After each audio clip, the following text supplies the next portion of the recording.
जो गरीब, आदिवासी, दलित, युवा, महिला, उनका दर्द अपने मन में लिए पूरे देश में पैदल चलता है, आदरणीय राहुल गांधी जी।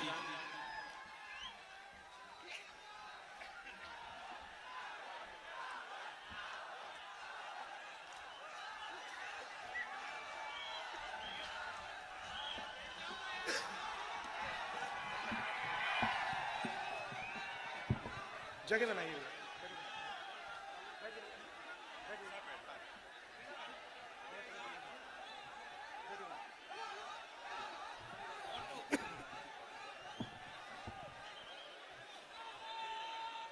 नमस्कार।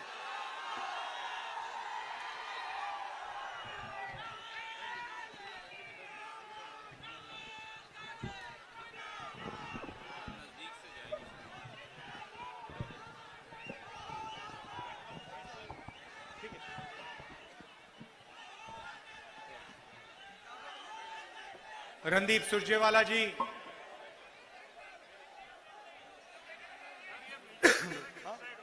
बैठ जाइए, हो जाएगा, सब बढ़िया होगा।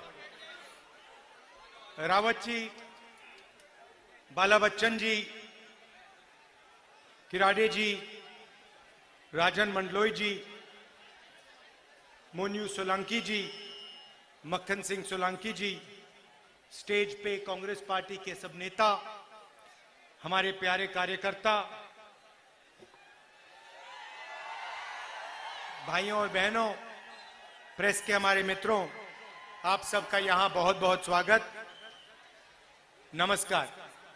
जोश तो बहुत है भैया आप लोगों में।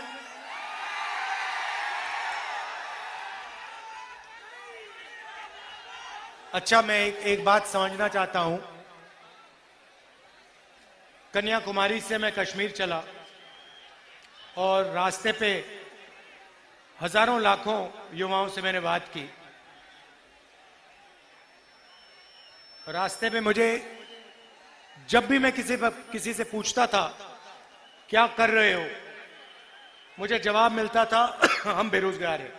तो मैं शुरुआत में ये समझना चाहता हूं, यहां पे जो युवा आए हैं, आप में से बेरोजगार कितने लोग हो? हाथ उठा के दिखाओ।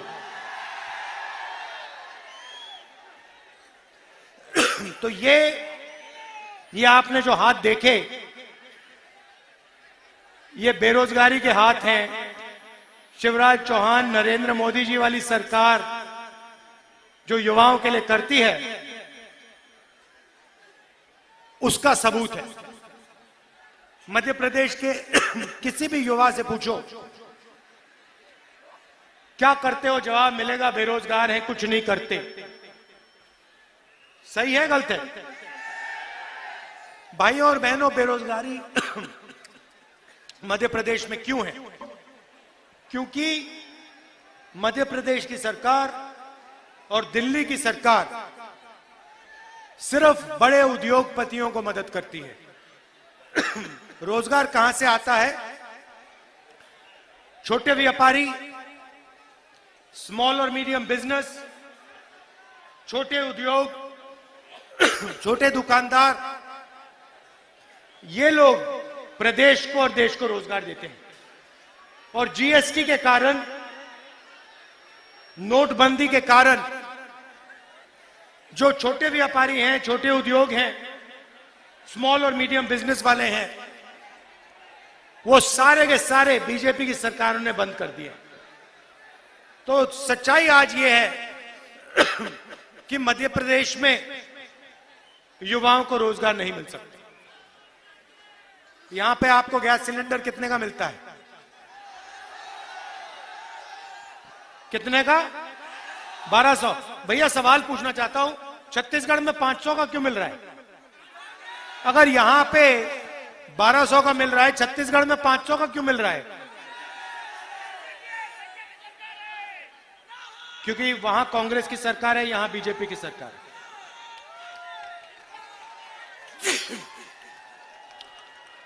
देखिए, कांग्रेस पार्टी की जो सरकारें होती हैं वो गरीबों के लिए काम करती हैं।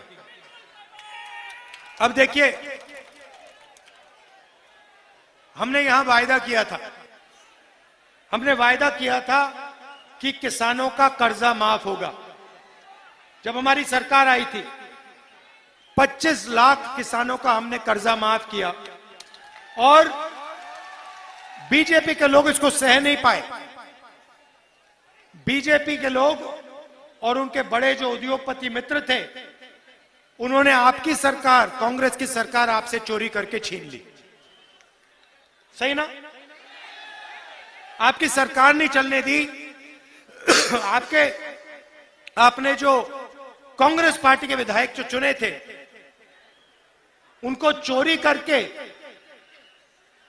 बीजेपी की सरकार उठा के ले गई और उन्हें यहां बीजेपी की सरकार बनाई। ये चोरी की सरकार है ना? ये आपने जो कहा था, आपने कहा था कांग्रेस पार्टी की सरकार होनी चाहिए और आपने कांग्रेस पार्टी को चुनाव जिताया और बीजेपी और उनके जो उद्योगपति बड़े बड़े दोस्त हैं, उन्होंने आपकी सरकार आपसे चोरी की, विधायकों को पैसा देकर उन्होंने सरकार तोड़ी। बस अब देखिए एक और, मैं थोड़ा पानी देना।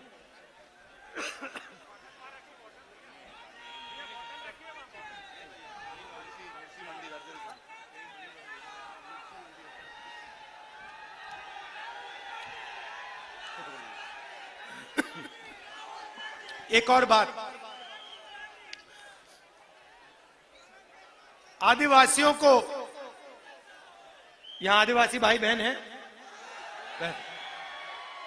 देखो कितने हैं। अब आदिवासी को हम आदिवासी कहते हैं, कांग्रेस पार्टी के लोग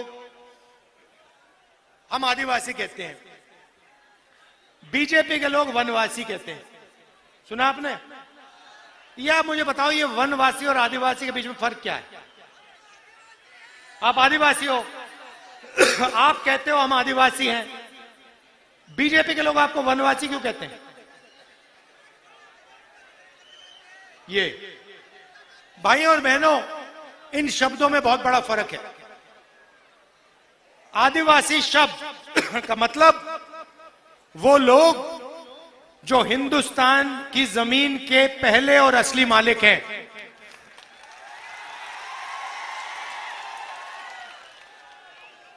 हम आपको आदिवासी इसलिए कहलाते हैं क्योंकि हम जानते हैं कि सबसे पहले आप इस जमीन के मालिक थे और इस जमीन का हक, इस जमीन का अधिकार आपका है, आपका बनता है। और इसलिए हम पैसा कानून लाए, अधिकारी बिल लाए, आदिवासी बिल लाए, जमीन अधिकरण बिल लाए और आपके जो ग्राम सभाएं हैं उनको हमने शक्ति दी, पावर दी। बीजेपी आपको वनवासी कहती है, इसके पीछे उनकी सोच है। वनवासी का मतलब वो लोग जो जंगल में रहते हैं। पता नहीं आपने देखा या नहीं, बीजेपी का एक नेता एक आदिवासी युवा पर पेशाब कर रहा था, वीडियो वायरल हुआ, आपने देखा? आपने बीजेपी के किसी नेता को किसी जानवर पर पेशाब करते हुए देखा है? नहीं देखा। जानवर पर पेशाब करते हुए नहीं देखा, मगर आदिवासी युवा पर पेशाब करते हुए देखा और वीडियो वायरल करता है। वो इतने बेशर्म है, इनकी सोच उस वीडियो में है। वो आपको वनवासी इसलिए कहते हैं क्योंकि वो चाहते हैं कि आप जंगल में रहो, जानवर जैसे जंगल में रहो। आप देख रहे हो आस्ते आस्ते जंगल कम होता जा रहा है। जंगल कम हो रहा है या ज्यादा? कम हो रहा है। जहां भी देखो जंगल कम होता जा रहा है। 15 साल में आपसे कहेंगे देखिए जंगल तो खत्म हो गया, आप वनवासी हो, जंगल खत्म हो गया, आपकी तो जगह ही नहीं रही, अब आप जाओ शहरों में भीख मांगो। ये उनकी सोच है। और हम कहते हैं कि आदिवासियों का कोई भी बेटा हो, बेटी हो, बड़ा सा बड़ा सपना हो उसका, इंजीनियर बनना चाहे, पायलट बनना चाहे, डॉक्टर बनना चाहे, लॉयर बनना चाहे, कुछ भी, उद्योगपति बनना चाहिए, उसकी पूरी मदद होनी चाहिए और उसका सपना पूरा होना चाहिए, यह कांग्रेस पार्टी कहती है।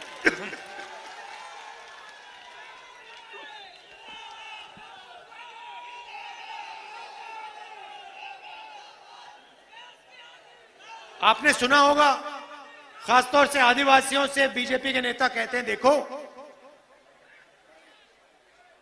हिंदी पढ़ो, अंग्रेजी मत पढ़ना, अंग्रेजी नहीं पढ़नी चाहिए, हिंदुस्तान में अंग्रेजी नहीं फैलनी चाहिए। इसके पीछे इनकी सोच है, ये चाहते हैं कि इनके बेटे, इनकी बेटियां अंग्रेजी पढ़ें और आदिवासी जो हैं उनके बच्चे अंग्रेजी ना पढ़ें। अब मैं ये नहीं कह रहा हूं कि हिंदी मत पढ़ो, हिंदी पढ़नी है, मगर हिंदी के साथ अंग्रेजी भी जरूरी है। क्यों?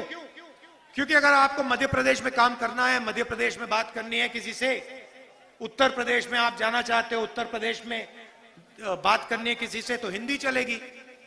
मगर अगर आप देश के बाहर जाना चाहते हो, अगर आप कॉल सेंटर में काम करना चाहते हो, अगर आप इंजीनियर बनना चाहते हो, अगर आप डॉक्टर बनना चाहते हो, अगर आप विदेश जाना चाहते हो, अंग्रेजी चलेगी।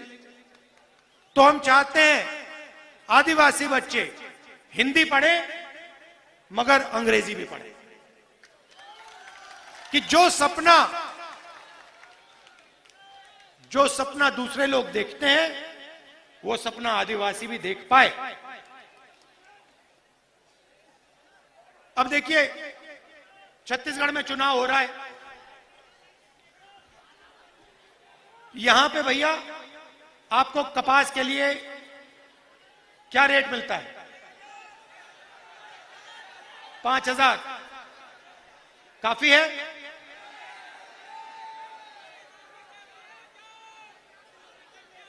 ये अब देखिए, उदाहरण देता हूं आपको। छत्तीसगढ़ में हमने जाके वायदा किया कि कर्जा माफ होगा और धान के लिए 2,500 रुपए प्रति क्विंटल मिलेगा। छत्तीसगढ़ में हमने किया और हमने ये वायदा किया और पूरा कर दिया उसको जाके। 10 दिन पहले, मैं आपको बहुत अच्छी कहानी बताता हूं। 10 दिन पहले छत्तीसगढ़ में मेरा दौरा था, 15 दिन पहले किसानों से बातचीत हुई। मैंने किसान से पूछा, भैया बताओ आपके खेत का दाम क्या है, मतलब खेत कितने का है? मुझे कहता है, राहुल जी मुझे दाम नहीं मालूम। मैंने कहा, भाई तुम्हें दाम कैसे नहीं मालूम, तुम्हारा खेत है? मुझे जवाब देता है, राहुल जी जब से छत्तीसगढ़ की सरकार ने हमें 2,500 रुपए प्रति क्विंटल धान के लिए दिया है, तब से यहां पे कोई किसान अपना खेत नहीं बेचना चाहता। मैं नहीं जानना चाहता कितने का है, क्योंकि मैं इसको कभी बेचूंगा ही नहीं, मेरा तो पैसा बन रहा है। पहले बीजेपी की सरकार थी, मैं कर्जे में था, सही रेट नहीं मिलता था, आत्महत्या की सोचता था। अब कांग्रेस पार्टी की सरकार है, मैं इस खेत को कभी नहीं बेचूंगा। मुझे आप सही दाम दे रहे हो छत्तीसगढ़ में धान के लिए, आज 3,200 रुपए मिलता है, गारंटी कम से कम 3,200 रुपए धान के लिए छत्तीसगढ़ में मिलता है। हुआ क्या? किसान के जेब में हमने पैसा डाला। अच्छा, वहां पे जो मजदूर हैं उनको 10,000 रुपए मिलता है, वहां पे जो आदिवासी हैं तेंदू पत्ता के लिए उनको 6,000 रुपए मिलता है एक बोरी के लिए, और 4,000 रुपए बोनस मिलता है हर साल। तो जो हमने किसानों के लिए छत्तीसगढ़ में किया, वही हम मध्य प्रदेश में करना चाहते हैं। क्यों? अगर किसान और मजदूर के जेब में पैसा है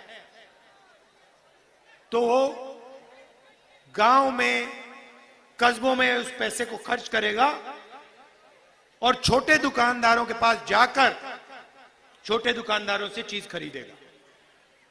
तो क्या होगा? अगर किसान के जेब में पैसा जाएगा, मजदूर के जेब में पैसा जाएगा, तो छोटे दुकानदार के पास भी पैसा जाएगा और पूरी की पूरी अर्थव्यवस्था चालू हो जाएगी। यह छत्तीसगढ़ में हुआ और प्रदेश बदल गया। भाइयों और बहनों, छत्तीसगढ़ में जो किसान हैं आत्महत्या नहीं करते हैं। मध्य प्रदेश में 18,000 किसानों ने आत्महत्या की है। 18,000। जब से कांग्रेस पार्टी की सरकार आई है, किसान आत्महत्या नहीं कर रहे हैं। यह जरूर है कि बड़े बड़े उद्योगपति इतने खुश नहीं है, वो थोड़े टेंशन लिए हैं, मगर किसान, मजदूर, छोटे दुकानदार, युवा, वो सब खुश हैं। छत्तीसगढ़ में, मध्य प्रदेश में जैसे अभी मैंने हाथ उठवाया, आधी भीड़ ने हाथ उठा दिया, कह दिया हम बेरोजगार हैं। छत्तीसगढ़ में हम ऐसा सवाल पूछते हैं, बहुत कम हाथ उठते हैं। तो ये हम मध्य प्रदेश के किसानों के लिए, मजदूरों के लिए, आदिवासियों के लिए करना चाहते हैं। अच्छा भैया, एक बात बताइए, ये मध्य प्रदेश में भ्रष्टाचार के बारे में थोड़ा बताइए मुझे। ये शिवराज सरकार कितना कमीशन लेती है?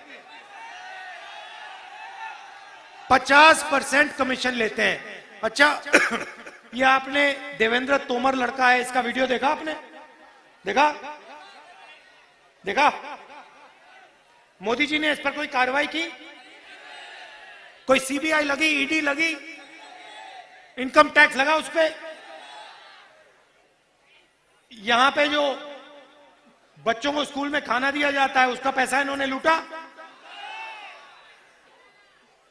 मध्य प्रदेश पहला प्रदेश है जहां पे मरे हुए लोगों का इलाज होता है अस्पताल में।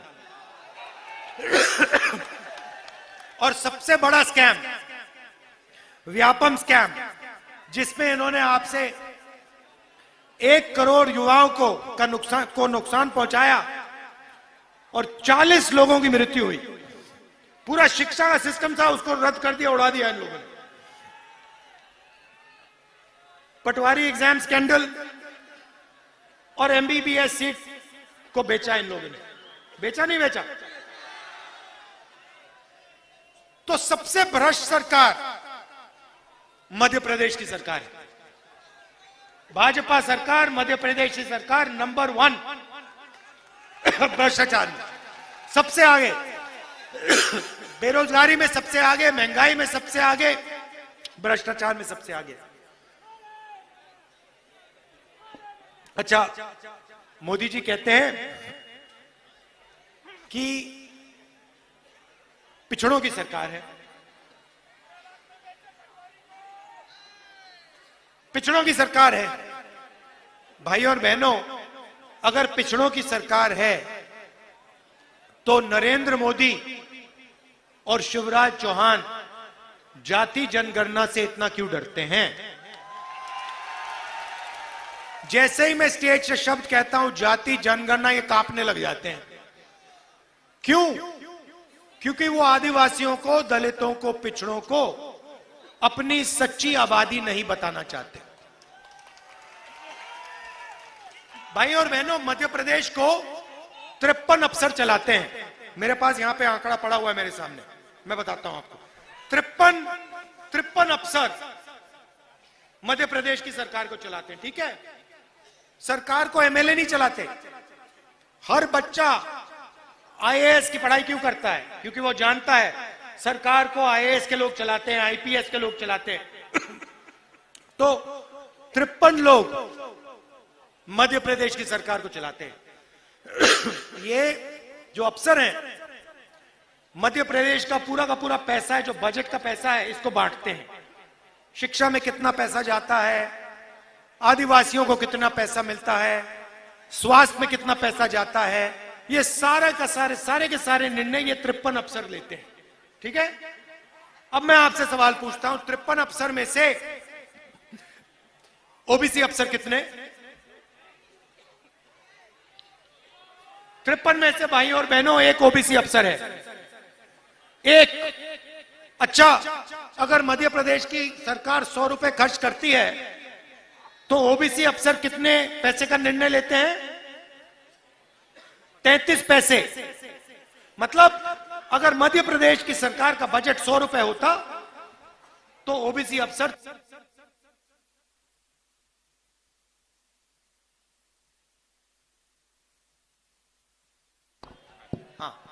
तो ओबीसी के अफसर सिर्फ 33 पैसे का निर्णय लेते हैं। मतलब ओबीसी की मध्य प्रदेश की सरकार में कोई भागीदारी नहीं है, कोई भागीदारी नहीं है। चलिए आदिवासियों की बात करते हैं। 53 अफसर में से आदिवासी अफसर कितने? शाबाश, 2 अफसर आदिवासी हैं। अच्छा, आदिवासी अफसर जो हैं वो बजट का कितना निर्णय लेते हैं?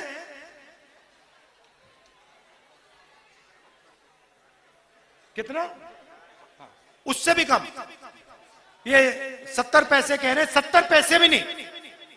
तो सच्चाई है भाई और बहनों कि मध्य प्रदेश की सरकार को ना ओबीसी चलाता है, ना दलित चलाता है, ना आदिवासी चलाता है। और यह सवाल मैंने उठाया है। मैं चाहता हूं कि जाति जनगणना हो जाए और पूरे देश को पता लग जाए इस देश में कितने दलित हैं, कितने आदिवासी हैं, कितने ओबीसी हैं। उसके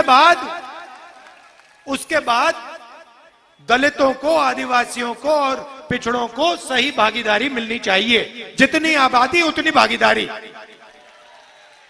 आज मानना चाहते और आप नहीं। और ये जिस दिन जाति जनगणना हो गया और आंकड़े आ गए, उस दिन पिछड़ों, दलितों और आदिवासियों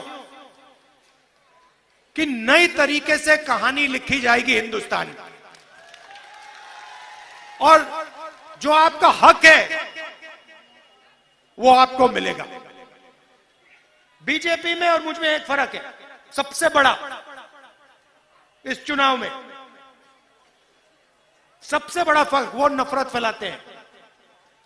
जहां भी जाते हैं एक जात को दूसरी जात से, एक धर्म को दूसरे धर्म से लड़ा देते हैं। मैं कहता हूं नफरत के बाजार में मोहब्बत की दुकान खोलनी है।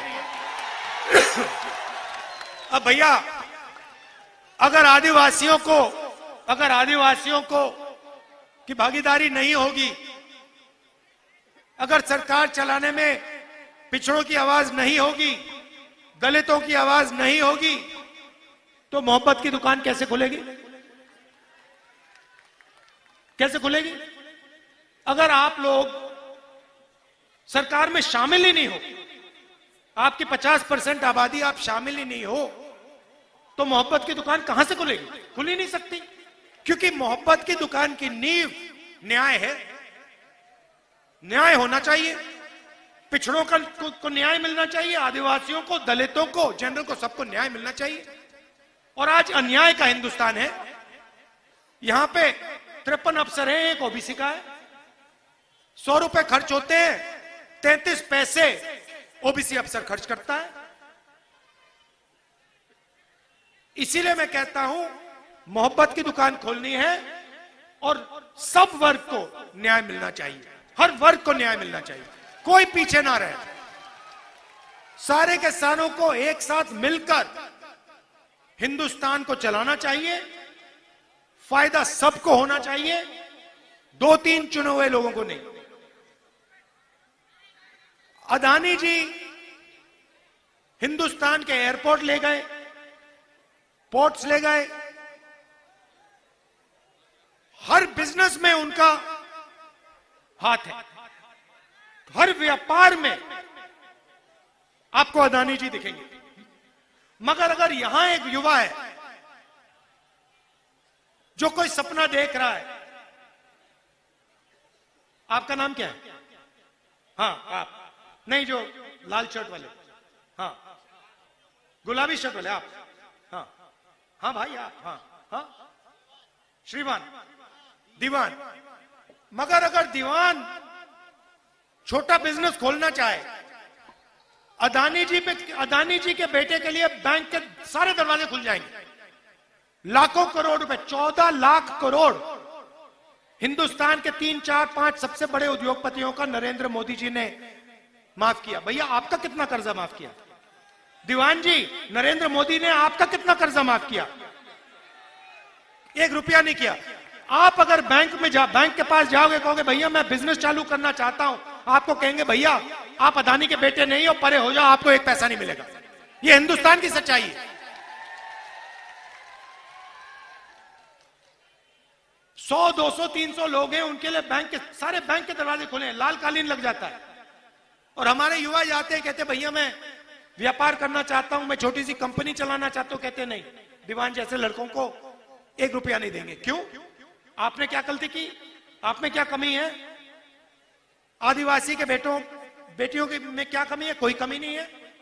तो ये हमें बदलाव लाना है। ये 2-3 लोगों का हिंदुस्तान नहीं है, ये करोड़ों लोगों का हिंदुस्तान है और इसमें सबको भागीदारी मिलनी चाहिए। तो ये मैं आपसे कहने आया था।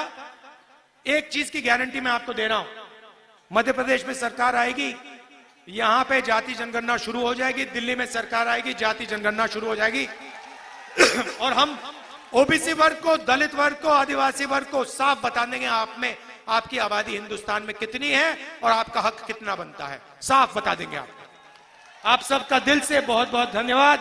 नमस्कार, जय हिंद।